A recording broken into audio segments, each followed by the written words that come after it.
Everyone, आज आपण बनवणार आहोत एकदम चटपटीत आणि टम्म फुगलेली अशी मटर कचोरी। तर त्यासाठी लागणारं साहित्य बघूया। त्यासाठी मी इथे 1 वाटी मटर घेतलेले आहे। वजनाने म्हणाल तर 200 ग्राम आहे। तर यासाठी आता सुक्का मसाला बघूया। 1 चमचा धना पावडर, 1 चमचा लाल तिखट आणि 1 चमचा मी जिरा पावडर घेतलेली आहे। 1 चमचा गरम मसाला आणि 1 चमचा बडीशेपची पावडर घेतलेली आहे। तर आता यामध्ये आपण हळद घालून घेऊया। तर पाव चमचा हळद घेतलेली आहे आणि कचोरी थोडी चटपटीत व्हावी म्हणून यामध्ये आमचूर पावडर घालून घ्यायची आहे। आता हे सगळे मसाले अगोदर एका साईडला काढून घ्यायचे आहे, म्हणजे जेव्हा आपण बनवू तेव्हा जास्त घाई होत नाही। तर हे मसाले आपण बाजूला ठेवूया आणि दुसरा मसाला बनवण्यास घेऊया।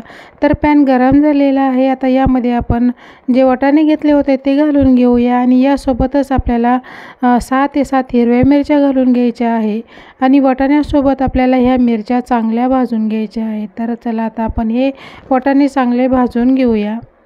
वाटाणे आणि मिरच्या चांगल्या भाजल्या गेलेल्या आहेत। तर बघू शकता आता आपण हे एका प्लेटमध्ये काढून घेऊया आणि थंड होऊ देऊया। थंड झाल्यानंतर आपण यामधल्या मिरच्या सगळ्या काढून घेणार आहोत, कारण आपल्याला या मिरच्या वेगळ्या वाटून घ्यायच्या आहे। तर आता हे बघू शकता चांगले वाटाणे आणि मिरच्या थंड झालेले आहे। तर आता यामधून आपण या मिरच्या बाजूला काढून घेऊया आणि वाटून घेऊया। तर मिक्सरच्या भांड्यामध्ये घालून घेतलेले आहे मिरच्या, अद्रकचा तुकडा आणि थोडीशी कोथिंबीर घालून घ्यायची आहे आणि आता हे आपल्याला जाडसर असं वाटून घ्यायचं आहे। तर हे वाटून बाजूला ठेवूया आणि दुसऱ्या भांड्यामध्ये मी थंड झालेले वाटाणे घालून घेतलेले आहे। आता हे वाटाणे पण आपल्याला जाडसरच वाटायचे आहे। तर आता हे आपण वाटून घेऊयात। तर बघू शकता एकदम दरदरीत असे वाटून घेतलेले आहे आणि सोबत मसाला पण मी वाटून घेतलेला आहे। आता आपण हे एका भांड्यामध्ये काढून घेऊया। तर मी दोन्ही वाटाणा आणि मसाला बाजूला काढून घेतलेले आहे। तर चला आता सुरुवात करूया। एक साईडला कढई गरम करायला ठेवलेली आहे। तर आता यामध्ये आपण तेल घालून घेऊया। तेल घालताना मी फक्त 1 ते 1.5 चमचा घातलेला आहे आणि फोडणीसाठी थोडा जिरा घालून घ्यायचा आहे। जिरा थोडा तडतडल्यानंतर आपल्याला यामध्ये हिंग घालून घ्यायचा आहे। तर मी इथं पाव चमचा घेतला आहे। तर या वेळेला गॅसची फ्लेम मी एकदम कमी केलेली आहे, कारण हिंग जळू नये म्हणून। आता हा मिक्स केल्यानंतर आपण यामध्ये लगेच बेसन पीठ घालून घेणार आहोत। तर मी इथे 2 चमचे बेसन पीठ वापरलेलं आहे। बेसन पिठामुळे कचोरी खूप टेस्टी आणि खमंग बनते आणि खमंग वास सुटेपर्यंत आपल्याला हे पीठ भाजत राहायचं आहे। तर बघू शकता पीठ आपलं भाजून झालेलं आहे। आता यामध्ये जे मसाले आपण अगोदर काढून घेतलेले ते घालून घ्यायचे आहे आणि मिक्स करून घ्यायचं आहे। गॅसची फ्लेम एकदम कमी करायची आहे, त्यामुळे मसाले जळणार नाही। तर आता हे आपण मिक्स करून घेऊया। बेसन आणि मसाले एकदम चांगले मिक्स झालेले आहे आणि खमंग असा सुगंध येत आहे। तर आता यामध्ये आपण हिरवा मसाला घालून घेऊया आणि मिक्स करून घेऊया। मसाला चांगला मिक्स झालेला आहे। आता यामध्ये आपण बारीक करून घेतलेले वाटाणे घालून घ्यायचे आहे आणि मिक्स करून घ्यायचे आहे। मिक्स करताना आता आपल्याला हे एकदम एकजीव करून घ्यायचे आहे। तर आता यामध्ये आपण चवीनुसार मीठ घालून घेऊया आणि एकजीव होईपर्यंत आपण चांगले हे मिक्स करून घ्यायचं आहे। तर मसाला आपला एकदम चांगला एकजीव करून झालेला आहे। आता आपण हा एका भांड्यामध्ये काढून घेऊया आणि थंड होण्यासाठी ठेवूया। मिश्रण थंड होईपर्यंत आपण कचोरीसाठी लागणारं पीठ भिजवून घेऊया। कचोरीसाठी मी इथे मिक्स पीठ वापरणार आहे, तुम्ही फक्त मैदाही घेऊ शकता।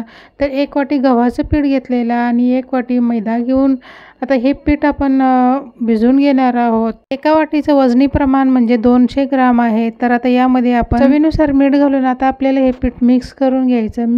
पीठ आपलं मिक्स करून झाले। आता यामध्ये आपल्याला मोहन घालायचं आहे। तर मी इथे 50 ग्राम तेल घेतलेलं आहे। तर हे पूर्ण न घालता मी फक्त अर्धा घालणार आहे।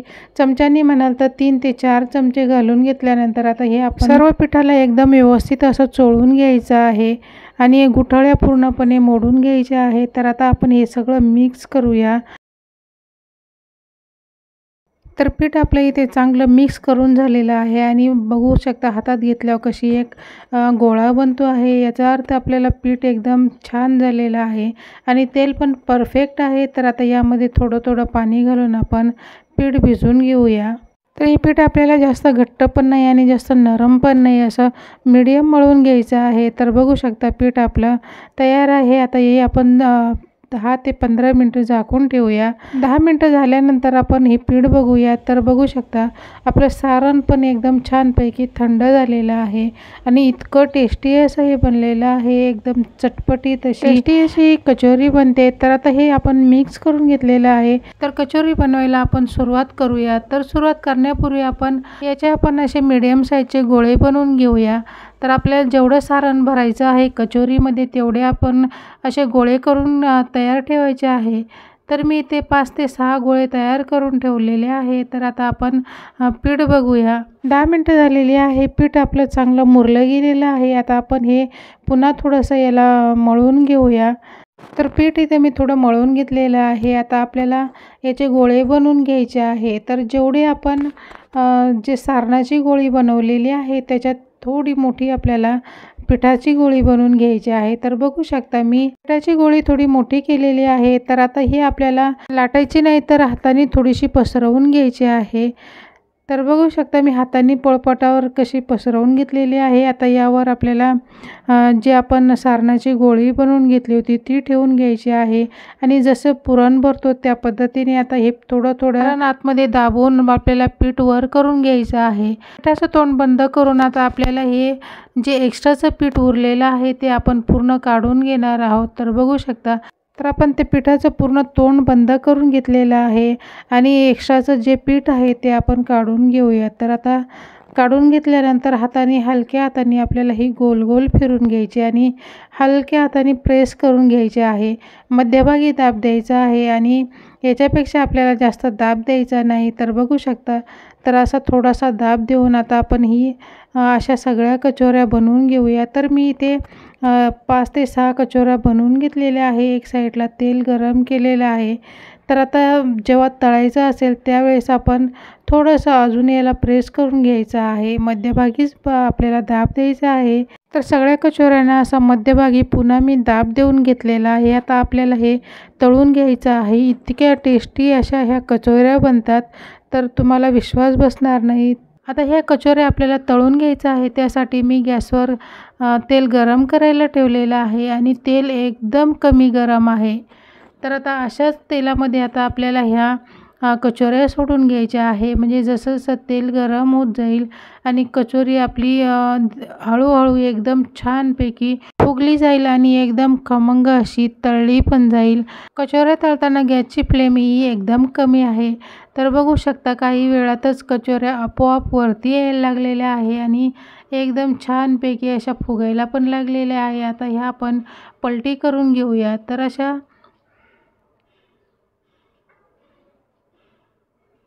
तर बघू शकता किती छानपैकी फुगायला लागलेले आहे। तर हे तळायला थोडा वेळ लागतो, तर आपण हे पूर्ण तळून झाल्यावर बघूया। तर कचोरी एकदम छानपैकी टम्म अशी फुगलेली आहे आणि कलर पण चेंज होत आलेला आहे। आता अशीच आलटी पलटी करून आपण ही तळून घेणार आहोत। तर बघू शकता एकदम छानपैकी खमंग खुसखुशीत आणि इतकी टेस्टी अशी ही कचोरी आपली फ्राय झालेली आहे। आता आपण ही एकदम टेस्टी आणि अप्रतिम चटपटीत अशी ही कचोरी बनते। तर नक्की एकदा करून बघा। आजची रेसिपी कशी वाटली ते कॉमेंटमध्ये सांगायला विसरू नका।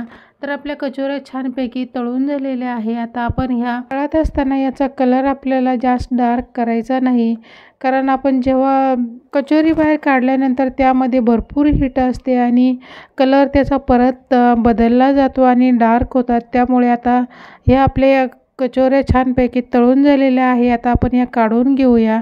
तर बघू शकता मी या अगोदर काढून घेतलेल्या आहे। तर सगळ्या कचोऱ्या आपल्या टम्म फुगलेल्या तयार झालेल्या आहे। तर नक्की अशा करून बघा।